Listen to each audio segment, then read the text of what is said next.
What's up, everyone? Welcome to our breaking news live stream. Today, we are going to be covering the most recent news about Arthur Hayes and his three compatriots, Benjamin Delo, Samuel Reed, and Gregory Dwyer of BitMEX, who have been indicted by the U.S. government, the CFTC. So my name is Jackson, and my colleague here is Giovanni. So we are here to cover the indictment that hit BitMEX, one of the biggest derivative exchanges in the world in terms of cryptocurrency, and his colleagues who were also hit by this indictment. The commission believes that BitMEX has offered illegal leverage trading services to retail traders since its inception in 2014. So basically, it's about money laundering. They are suspected to have facilitated money laundering by not respecting KYC and AML procedures in the US. So basically, at the moment, Hayes, the CEO of BitMEX, is still at large together with his associates, except Reed, who got arrested this morning in Massachusetts.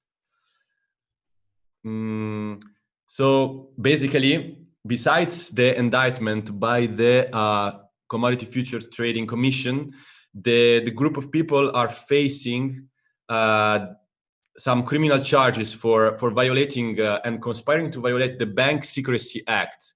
So if convicted, these executives could face a maximum of 5 years in prison and $250,000 of fine. So pretty serious charges. And yeah, it's a pretty big deal because Bitfinex is among the largest crypto exchanges in the world. It's the second largest crypto derivative exchange after Binance. Mm-hmm. So if we'd love to hear what you guys are thinking about all this going down, so let us know your thoughts in the chat. And here with us today, we have our editor, Colin Post, who has been covering this breaking news story, and he is here to share us more information about what's going on. Thank you for joining us, Colin. Absolutely, Jackson. How's it going? It's going great. So Giovanni did a nice little intro there about the main outline of the case. Could you take us a level or two deeper and really explain what's going on here? Yeah, absolutely. So what's really interesting about this case, several things actually. So you have both the CFTC and the Department of Justice operational here. So the CFTC is the commodities regulator within the US. So they are responsible for ensuring that American markets are free of market manipulation and deceptive practices. And if you are going to offer derivatives trading in the United States on commodities like Bitcoin, you need to register with the CFTC.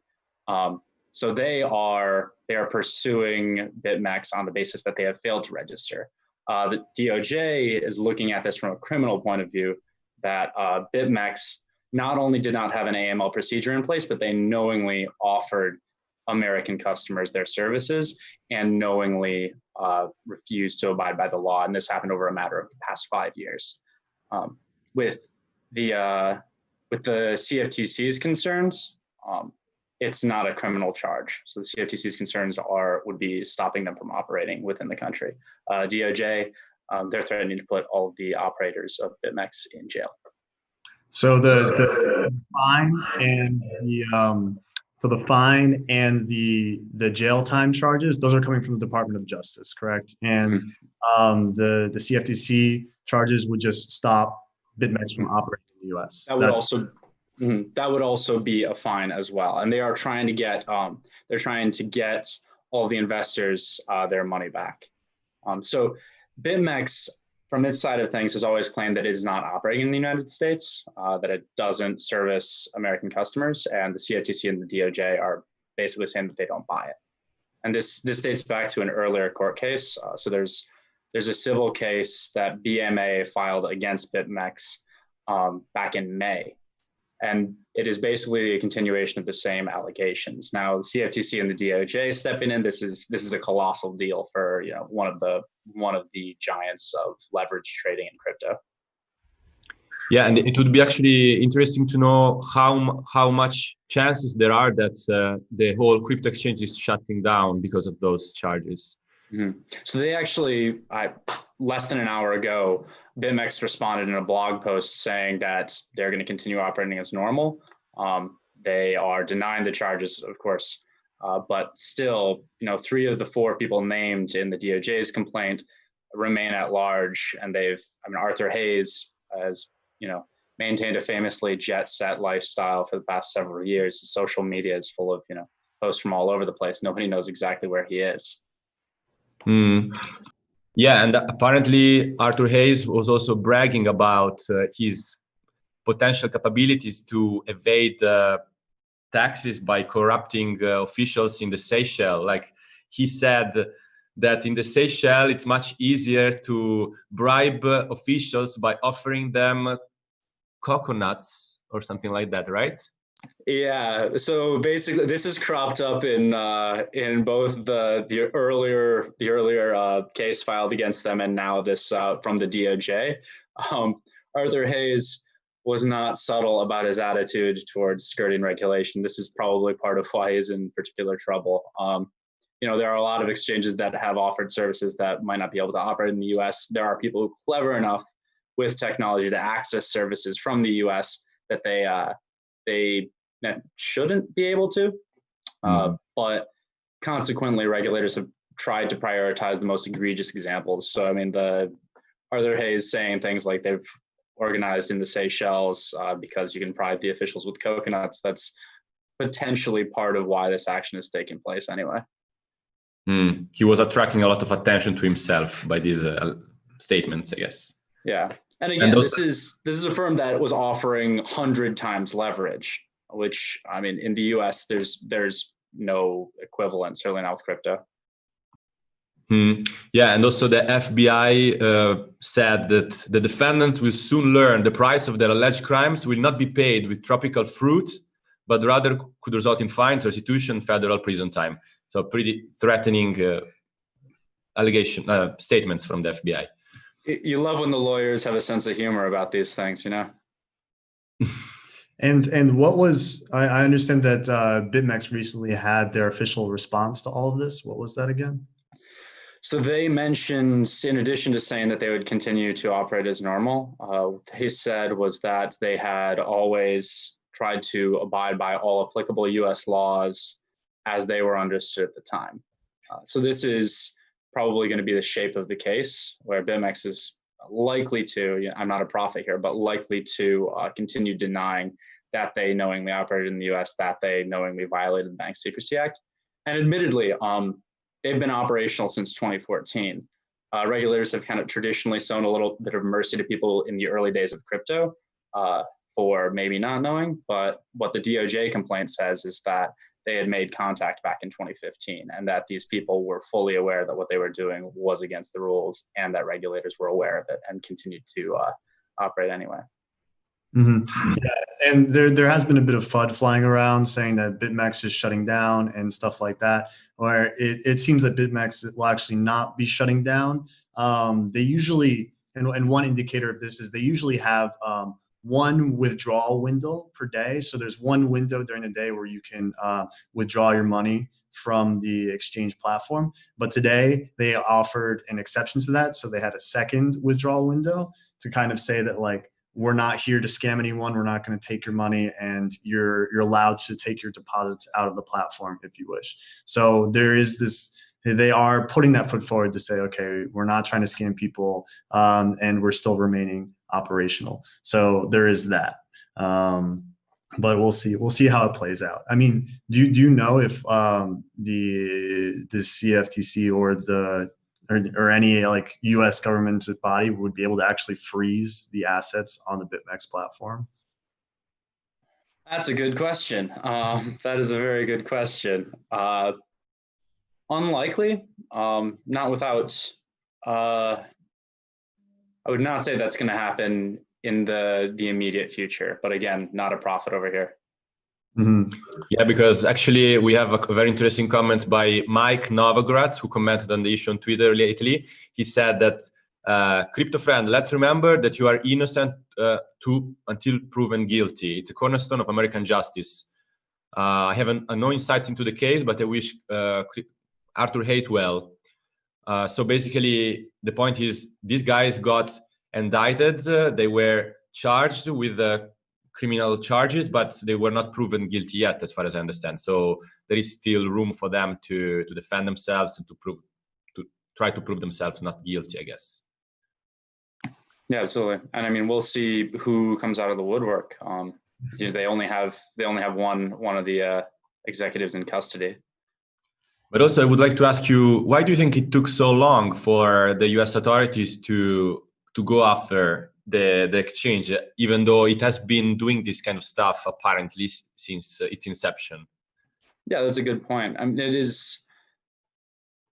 they've definitely gotten better equipped at tracing illicit cryptocurrency transactions over the years. And this is, we've seen a lot of this stuff crop up even in the past couple of months. The CFTC has just gotten more on its game. The Department of Justice, certainly, not 2 months ago, there was a huge bust with the DOJ, the Department of Homeland Security were involved in breaking up a network of terrorist funding. But even in that case, some of the evidence in that case dated back years. So it takes a while to gather the necessary evidence for them. And also in the case of BitMEX, this does in many ways derive from that lawsuit that was filed in May. There are a lot of similarities. In that case, the allegations were money laundering, racketeering, basically saying that BitMEX is deliberately designed to be able to facilitate illegal transfers of wealth. So with that basis and the fact that that case has already progressed so far, more evidence has emerged, more arguments have emerged, and more understanding of how BitMEX operates came to light. Mm-hmm. And Mike Novogratz' comment on that was, not particularly negative, but on the other, I mean, this whole case has brought a lot of people out of the woodwork, and some have been putting a negative spin on it, including Nouriel Roubini, who's saying that he predicted that BitMEX and Arthur Hayes would go down since July of 2019 in his book, The Great Crypto Heist. So he's expecting more heads to roll, and I think if I'm not wrong, Roubini and Arthur Hayes have had some historical clashes. So it'll be interesting to see how everything plays out. Yeah, I mean, he's typically such a ray of sunshine, obviously, that Roubini, but I mean, BitMEX has been historically they've been a controversial entity within crypto. Even great defenders of crypto have their qualms with BitMEX. So we will definitely see what happens. All right. Thanks, Colin. Do you have any last points you'd like to share? I mean, I am staying tuned to see what happens. Yeah, and keep an eye out for Cointelegraph's coverage on this. We will be publishing a more in-depth video on the whole case, getting opinions from lawyers and a look at the markets and how this is all going to affect the market. So you can stay tuned for that tomorrow. Yeah, because by the way, the market crashed abruptly right after the news of BitMEX from 10,900 to 10,500. So $400 crash, but it kind of started recovering partially since then. So it's clear like this abrupt crash that recovered very quickly afterwards.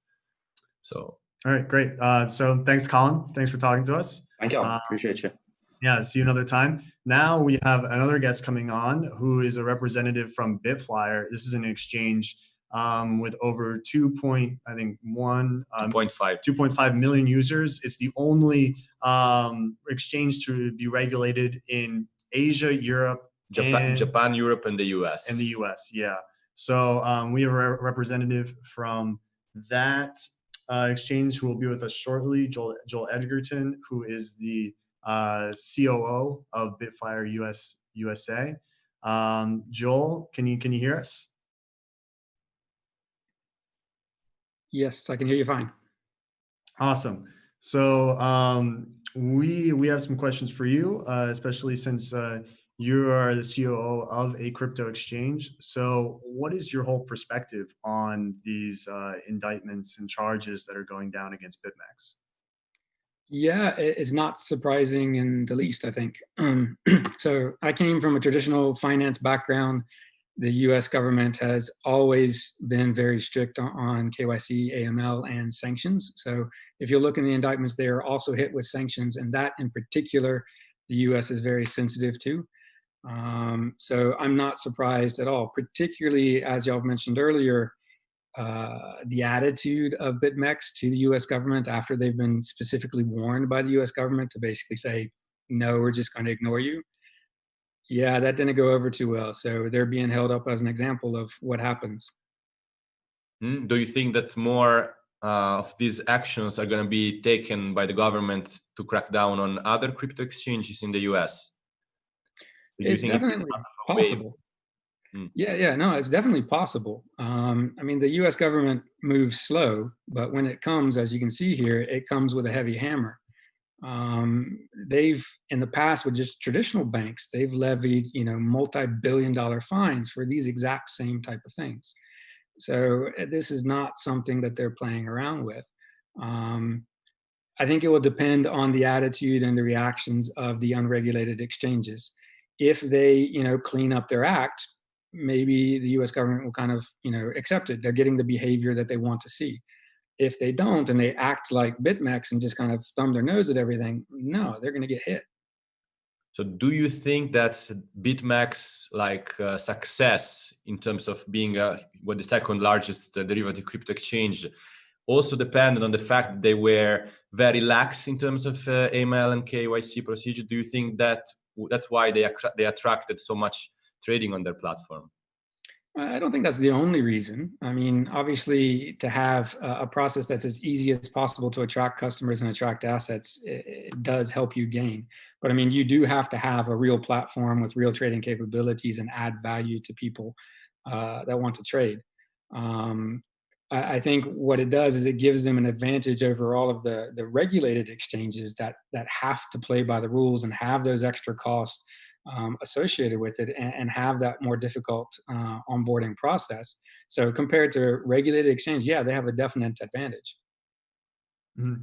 And what do you think is the significance of the CFTC getting involved at this particular point in time?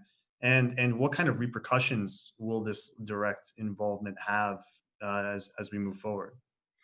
I think it's quite interesting that the CFTC is involved in this. Particularly right now, there's several bills in front of Congress where the CFTC is carving out its space to regulate cryptocurrencies.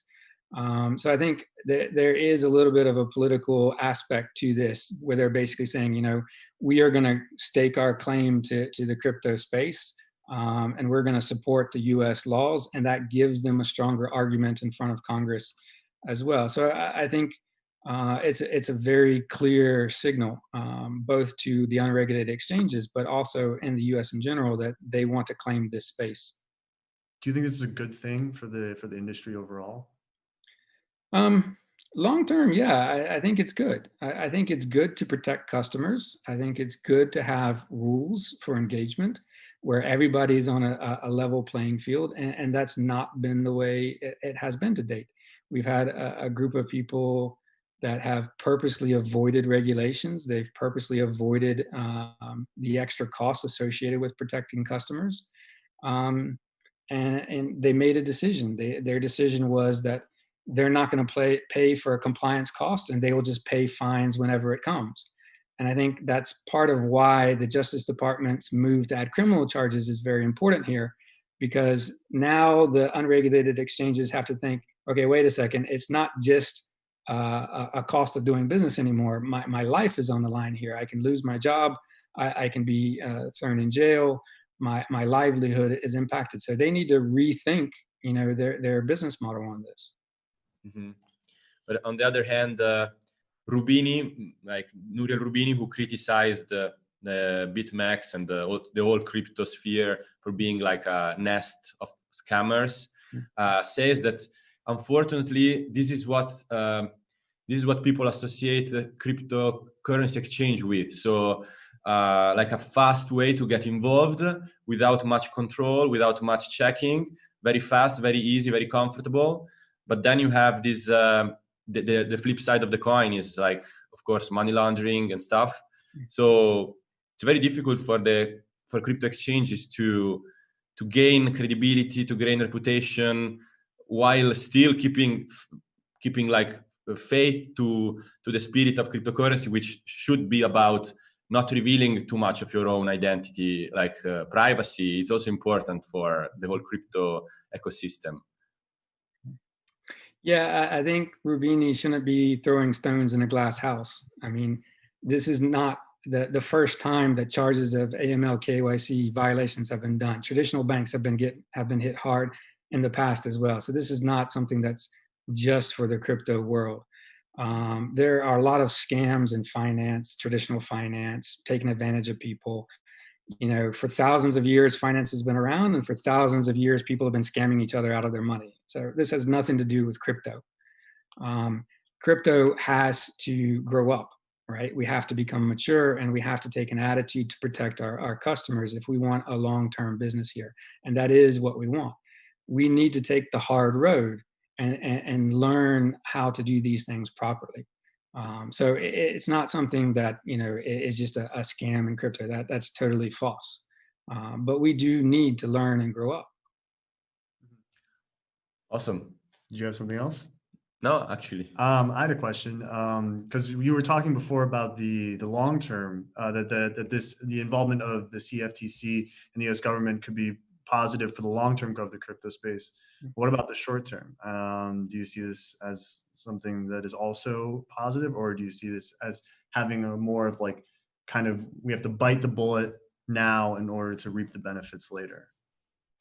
I think short term it's going to be a mixed bag. Obviously, everybody that has accounts at an unregulated exchange is going to be worried that, you know, the hammer is going to fall on them next. The people running those unregulated exchanges have to now worry about their business models and how that will work. For the regulated exchanges, no, it doesn't really impact us too much. Maybe we even gain some customers from people trying to move over into the regulated space. But I mean, longer term, anything that helps us to protect our customers and build more trust in the industry, I think is good for the industry. Great. Well, thank you so much for joining us today, Joel. It's been a pleasure. Thank you very much. Take care. Take care. So guys, we have another guest coming right up, so don't go anywhere. It's going to be George Azaria, who is the CEO of BQuant. So we'll be getting another perspective from the leader of an exchange coming right your way. If you're enjoying the stream so far, please don't be afraid to hit that like button and subscribe to our channel so we can bring more awesome content to you guys. So let's get George in here straight away, and we can get his perspective on everything that's going on. George, can you hear us? Yeah. Hi guys. Good evening. How are you doing, George? Good. Interesting days. A good start of October. Yeah, exactly. October 1st, BitMEX down. So what's your initial reaction to all of this? No surprises, honestly. It's been expected. I mean, funny thing is I went into a website and I saw this warning about the FCA commentary that happened a few months back, basically prohibiting, you know, serving UK clients on BitMEX platform. And I mean, again, it's you might get away from the FCA, but you're not going to get away from the CFTC. Let's put it that way, right? And if you keep ignoring regulators generally, that's not going to lead you anywhere. So yeah, I mean, again, it's a sign to everybody in terms of you know, the basic hygiene. You have to keep you have to know your customers. You have to play by the rules. And luckily, in current state of the market, we know where the rules are. So it's pretty crystal clear where you're going to get in trouble for what kind of activities. So as long as the industry is watching these rules and following them, you'll be all right. And BitMEX, I think they just got a bit greedy. That's my point of view. It's funny that each one of you that came out to our show said that they are not surprised about what happened. It seems that BitMEX had a very questionable reputation because of They've been losing. They've been losing market share. That was a clear trend, and frankly, there hasn't been that much of a positive publicity lately. And I guess this is the end, my friend. You know, the open interest has just I've looked it up, dropping 15% already.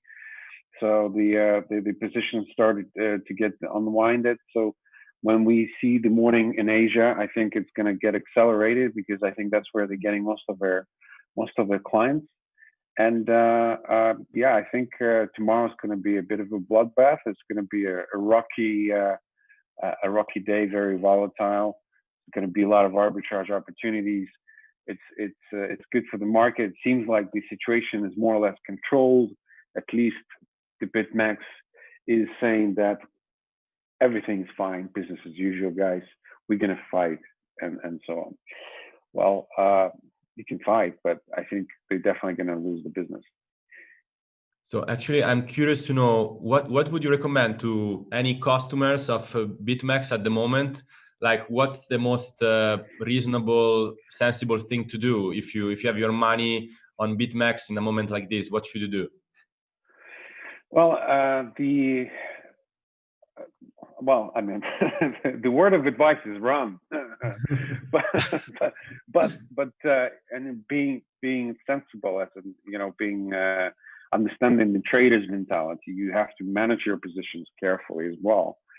So any professional traders, they will definitely have accounts at competing exchanges, and they will probably roll over or close their positions on BitMEX and roll them over on another.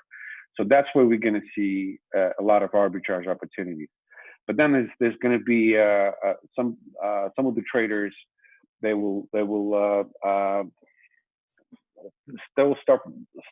stop market making this exchange, so we can see sharp declines. Could be a massive a flash crash kind of situation, localized, and that's what you need to be very careful about. And then again, the sooner you close your positions, the better. But again, if you have any high leverage, I would definitely recommend to decrease that to the minimum in order not to be liquidated. That's the rule of thumb. So de-risk, de-leverage. Yeah, and actually we need to point out that BitMEX was offering huge amount of leverage, like up to 100x, which I guess it's not that common among crypto exchanges. Like not all crypto exchanges offer this kind of huge leverage to their customers. It's not just common. It's not a common sense, I would say, because 100x leverage is a pure gambling. I mean, with the volatility of the market, you cannot trade like that. So it's a pure gambling. It's not an instrument for professionals, and it's not an instrument for the retail. It's an instrument for gamblers. That's it. I mean, why would you need 100x? To go all in, you know, you have to follow the Wall Street mantra. Exactly. The maximum I tried was 10x, and it was already quite high for myself, so I wouldn't go that far. And what happened? Yeah, so another live stream. That's for another live got stream. some adrenaline. Yeah, Gio, right? Yeah, you can get some. Yeah, and you were talking about the possible repercussions of this whole scenario on the market, especially tomorrow. But you also said that that the market share of BitMEX has been declining. I mean, do you really think it still has enough money and volume to really impact the Bitcoin market in a really significant way? Well, it is still I believe, top 3 in terms of volumes in derivative contracts. And clearly, there's a lot of players that are using BitMEX as one of the main liquidity sources. So the situation is, yes, I mean, it's quite a fundamental change, and I think it's what is going to change the mentality of the traders as well, in terms of choosing your counterparties, choosing the exchanges that you trade on, because the market has, very short memory, and when exchanges go down or exchanges get hacked or something else happens, you need to be wary. You need to do your due diligence. And and then BitMEX has been a very influential player in the market with lots of volume, and so it's still quite significant. And again, if something happens on it, if it goes into a halt, I think that would be very detrimental for sure. Mm-hmm. And actually, I'm interested to know, because it seems that getting regulated in the US, it's extremely difficult, because seems that if BitMEX didn't want to get regulated, it means that actually it costs money, it costs effort. So I disagree. I do disagree. Actually, we've done the research on the US regulation. It didn't seem like an awfully complex process. It does take money, which BitMEX has in abundance.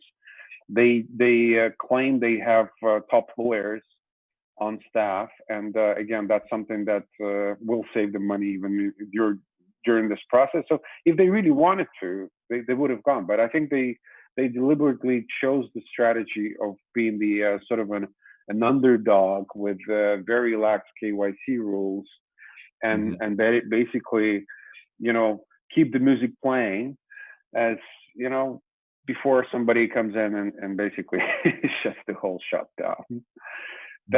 I think it's a reckless strategy. I think with their resources and their position in the market, they could have done much better, similar to what Binance had done, registered U.S. entity, and so